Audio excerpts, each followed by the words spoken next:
Hi hello welcome back to my channel. ನಾನು ಅರ್ಪಿತಾ ರಮೇಶ್. ಇವತ್ತಿನ ವಿಡಿಯೋದಲ್ಲಿ ಒಂದು ಸ್ಪೆಷಲ್ ರೆಸಿಪಿ ನಮ್ಮ ಹಳ್ಳಿ ಸ್ಟೈಲ್ನ ಮೊಸಪ್ಪು ಸಾಂಬಾರು ಮಾಡೋದು ಹೇಗೆ ಅಂತ ನೋಡೋಣ. ಸಖತ್ ಟೇಸ್ಟಿಯಾಗಿರುತ್ತೆ. ಬಿಸಿ ಬಿಸಿ ಮುದ್ದೆ ಜೊತೆ ಆಗಿರ್ಬೋದು, ಅನ್ನಕ್ಕೆ ಸೂಪರ್ ಕಾಂಬಿನೇಷನ್ ಆಗಿರುತ್ತೆ. ಮೊದಲಿಗೆ ನಾನಿಲ್ಲಿ ಒಂದು ಅರ್ಧ ಕಪ್ ಆಗೋಷ್ಟು ತೊಗರಿಬೇಳೆನ ಒಂದು ಕುಕ್ಕರ್ಗೆ ಸೇರಿಸ್ಕೊಂಡು ಸ್ವಲ್ಪ ನೀರನ್ನ ಹಾಕಿ ಚೆನ್ನಾಗಿ ತೊಳೆದು ಬೇಳೆ ಮುಳುಗೋ ಅಷ್ಟು ನೀರನ್ನ ಸೇರಿಸ್ಕೊಂಡು ಲಿಡ್ನ ಕ್ಲೋಸ್ ಮಾಡಿ 1 ವಿಷಲ್ ಹೊಡಿಸ್ಕೊಳ್ತಾ ಇದ್ದೀನಿ. ಇವಾಗ ನೋಡಿ 1 ವಿಷಲ್ ಆಗಿದೆ. ಓಪನ್ ಮಾಡಿ ತೋರಿಸ್ತಾ ಇದ್ದೀನಿ.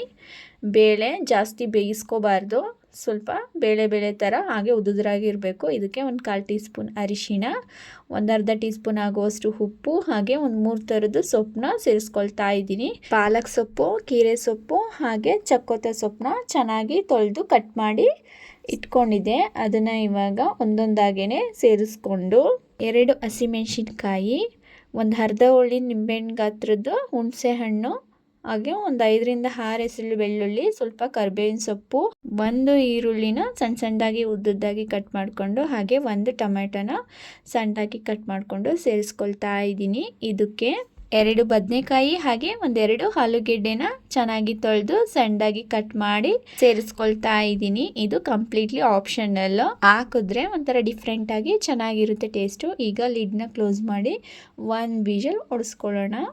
1 ವಿಷಲ್ ಆಗಿದೆ. ಈಗ ಓಪನ್ ಮಾಡಿ ತೋರಿಸ್ತಾ ಇದ್ದೀನಿ ನೋಡಿ. ಸೊಪ್ಪು ಏನನ್ನು ಕೂಡ ರುಬ್ಬದೆ ಮಾಡ್ತಾ ಇರೋದ್ರಿಂದ ಹಾಗೆ ಒಂದು ಚಪಾತಿ ಲಟ್ಟಣಿಗೆಯಿಂದ ಮಸ್ಕೋತಾ ಇದ್ದೀನಿ. ಆಲ್ಮೋಸ್ಟ್ ಸೊಪ್ಪು ಬೇಳೆ ಎಲ್ಲ ಚೆನ್ನಾಗಿ ಬೆಂದಿರುತ್ತೆ, ಬಟ್ ಸ್ವಲ್ಪ ಸ್ಮ್ಯಾಶ್ ರೀತಿ ಆಗಬೇಕು. ಅದಕ್ಕೋಸ್ಕರ 1-2 ಮಿನಿಟ್ಸ್ ಮಸ್ಕೊಂಡು ಇದನ್ನು ಇನ್ನೊಂದು ಪಾತ್ರೆಗೆ ಟ್ರಾನ್ಸ್ಫರ್ ಮಾಡ್ಕೊತಾ ಇದ್ದೀನಿ. ನಾನಿಲ್ಲಿ ಖಾರಕ್ಕೆ 2 ಹಸಿಮೆಣ್ಸಿನ್ಕಾಯಿ ಹಾಕಿರೋದ್ರಿಂದ 1-2 ಟೇಬಲ್ ಸ್ಪೂನ್ ಆಗೋಷ್ಟು ಸಾಂಬಾರು ಪೌಡರ್ನ ಯೂಸ್ ಮಾಡ್ಕೊಳ್ತಾ ಇದ್ದೀನಿ. ಬೇಕು ಅಂತ ಅಂದರೆ ಖಾರಕ್ಕೆ ತಕ್ಕಂಗೆ ಹಸಿಮೆಣ್ಸಿನ್ಕಾಯಿನೇ ಹಾಕ್ಕೊಂಡು ಈ ಸಾಂಬಾರು ಪೌಡರ್ ಅಂತ ಅನ್ನೋದನ್ನ ಸ್ಕಿಪ್ ಮಾಡ್ಬೋದು. ಹಾಗೆ ಒಂದು ಅರ್ಧ ಕಪ್ ಆಗೋಷ್ಟು ತೆಂಗಿನ ತುರಿನ ಹಾಕ್ಕೊಂಡು ಕುದಿಯೋದಕ್ಕೆ ಬಿಡೋಣ. ಇದು ಲೈಟಾಗಿ ಕುದಿ ಬರ್ತಿದ್ದಂಗೆ ರುಚಿ ನೋಡಿಕೊಂಡು ಉಪ್ಪನ್ನ ಸೇರಿಸ್ಕೊಳ್ತಾ ಇದ್ದೀನಿ. ಒಂದ್ಸಲ ಚೆನ್ನಾಗಿ ಮಿಕ್ಸ್ ಮಾಡಿಕೊಂಡು 1-2ರಿಂದ 3 ನಿಮಿಷ ಚೆನ್ನಾಗಿ ಕುದಿಸ್ಕೋಬೇಕು. ಇದು ಹೀಗೆ ಕುದೀತಾ ಇರಲಿ. ಅಷ್ಟರೊಳಗಡೆ ಈ ಸಾಂಬಾರಿಗೆ ಒಂದು ಘಮ ಬರೋ ರೀತಿಲಿ ಒಗ್ಗರಣೆ ಕೊಟ್ಕೊಂಬರೋಣ. ಈಗ ಸ್ಟವ್ನ ಆನ್ ಮಾಡಿಕೊಂಡು ಫ್ರೈಯಿಂಗ್ ಪ್ಯಾನ್ನ ಇಟ್ಕೊಂಡಿದ್ದೀನಿ. ಅದು ಲೈಟಾಗಿ ಬಿಸಿ ಆಗ್ತಿದ್ದಂಗೆ ಆಯಿಲ್ನ ಸೇರಿಸ್ಕೊಳ್ತಾ ಇದ್ದೀನಿ. 1 ಸ್ಪೂನ್ ಆಗುವಷ್ಟು, ಹಾಗೆ 1 ಸ್ಪೂನ್ ಆಗುವಷ್ಟು ಸಾಸಿವೆ, 1 ಸ್ಪೂನ್ ಆಗುವಷ್ಟು ಜೀರಿಗೆ, 3ರಿಂದ 4 ಎಸಳು ಬೆಳ್ಳುಳ್ಳಿ, ಸ್ವಲ್ಪ ಕರಿಬೇವಿನ ಸೊಪ್ಪು, ಹಾಗೆ 1-2 ಒಣಮೆಣಸಿನ್ಕಾಯಿನ ಹಾಕ್ಕೊಂಡು ಚೆನ್ನಾಗಿ ಫ್ರೈ ಮಾಡ್ಕೊಂಡಿದ್ದೀನಿ. ಈ ಒಗ್ಗರಣೆನ ಸಾಂಬಾರಿಗೆ ಸೇರಿಸ್ಕೊಂಡು ಸ್ಟವ್ನ ಆಫ್ ಮಾಡ್ಕೊಳ್ತಾ ಇದ್ದೀನಿ.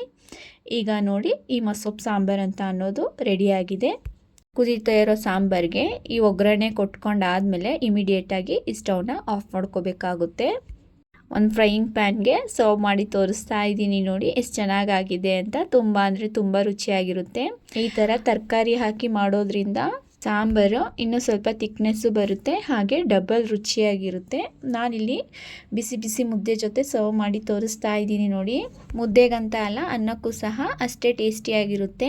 ಈ ಮೊಸಪ್ಪಿನ ಸಾಂಬಾರು ರೆಸಿಪಿ ನಿಮಗೆ ಇಷ್ಟ ಆಗಿದ್ರೆ ಮನೇಲಿ ಒಂದ್ಸಲ ಟ್ರೈ ಮಾಡಿ ಹೇಗೆ ಬಂತು ಅಂತ ಕಮೆಂಟ್ ಸೆಕ್ಷನಲ್ಲಿ ಕಮೆಂಟ್ ಮಾಡಿ ತಿಳಿಸಿ. ಹಾಗೆ ಲೈಕ್ ಮಾಡಿ, ಶೇರ್ ಮಾಡಿ. ಇನ್ನಷ್ಟು ಈಸಿ ರೆಸಿಪೀಸ್ಗೋಸ್ಕರ ನಮ್ಮ ಚಾನಲ್ನ ಸಬ್ಸ್ಕ್ರೈಬ್ ಮಾಡ್ಕೊಳ್ಳಿ. Thank you.